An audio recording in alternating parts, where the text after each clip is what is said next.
নমস্কার, কেমন আছেন সবাই? আজ রোববার, তো আমি আর আমার বন্ধু সায়ন আমরা অনেক দিন থেকেই প্ল্যান করছিলাম যে কোথাও একটু ঘুরতে যাব। তো সায়ন আমাকে বলল যে চল একটু আলিপুর চিড়িয়াখানা দেখতে যাই।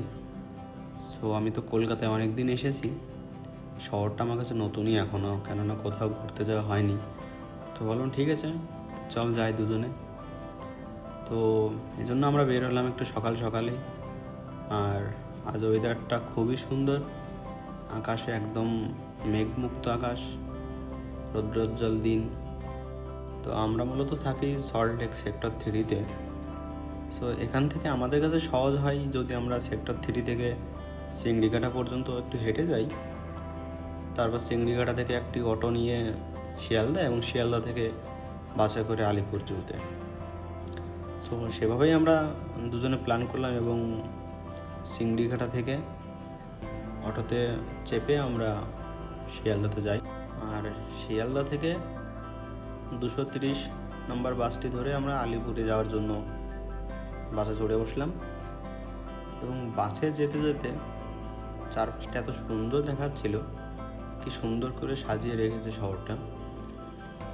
আর তখনই আমার চোখে পড়লো এই বিল্ডিংটি এত পরিমাণে আমি দেখেছি, বিশেষ করে বাংলা সিনেমাতে অনেকগুলো সিনেমায় এই বিল্ডিংয়ের দৃশ্য দেখানো হয়েছে। তখন মনে হতো যদি দেখতে পারতাম। তো আজ ঠিক সেই বিল্ডিংটার সামনে আমি। সো টিকিট করে আমরা ভিতরে ঢুকলাম। সো আমরা তো একটু সকাল সকাল আসলাম, এখনও লোকজন তেমন আসেনি। আর দেখুন চারিদিকটা কি সুন্দর করে সাজানো গোছানো।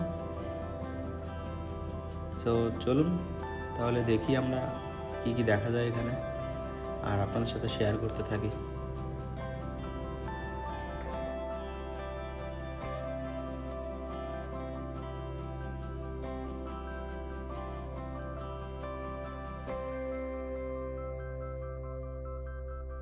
এই চিড়িয়াখানাটির অ্যাকচুয়াল নাম হলো জুলজিক্যাল গার্ডেন আলিপুর, যাকে আমরা কলকাতা চিড়িয়াখানা নামেও চিনে থাকি। তো এটা ইন্ডিয়ার oldest formally stated zoological park. আর এটা মূলত 1876 সালে প্রথম ওপেন করা হয়, এবং এই যে এরিয়াটা নিয়ে আছে তার পরিমাণ ব্যাপক। এটা 46.48 একর জায়গার উপর অবস্থিত, এবং এই জুটা সব থেকে বেশি পরিচিত একটা কচ্ছপের জন্য, যার নাম ছিল আলডাব্রা জায়ান্ট টর্টয়েস, যেটা 250 বছরেরও বেশি এখানে বেঁচে ছিল এবং 2006 সালে লাস্ট মারা যায়। এই আলিপুর চিড়িয়াখানায় 108টি প্রজাতির 1266টি পশু পাখি আছে, এবং বছরে প্রায় 3 মিলিয়ন লোকজন আসে এই চিড়িয়াখানা ভিজিট করতে। এবং এখন পর্যন্ত সব থেকে বেশি ভিজিটার এসেছিল 2018 সালের 1 জানুয়ারিতে।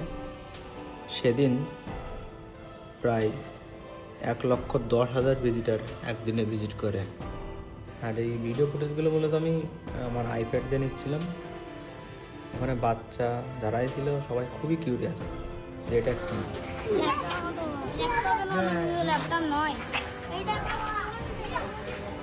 তো যদি আপনারা এখানে আসতে চান তাহলে ফ্যামিলি নিয়ে আসতে পারেন। আর সামনে তো ডিসেম্বর মাস, তো এটা টুরিস্ট স্পট হিসেবে খুব একটা ভালো জায়গা। বাচ্চারা নতুন কিছু শিখতেও পারবে, দেখতে পারবে, আপনাদেরও সময়টা ভালো কাটবে।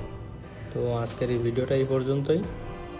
পরবর্তী ভিডিওগুলো তো দেখাবো যে আমরা এই চিড়িয়াখানায় কী কী দেখলাম, এবং সেগুলো সম্পর্কেই আপনাদেরকে জানানোর চেষ্টা করব।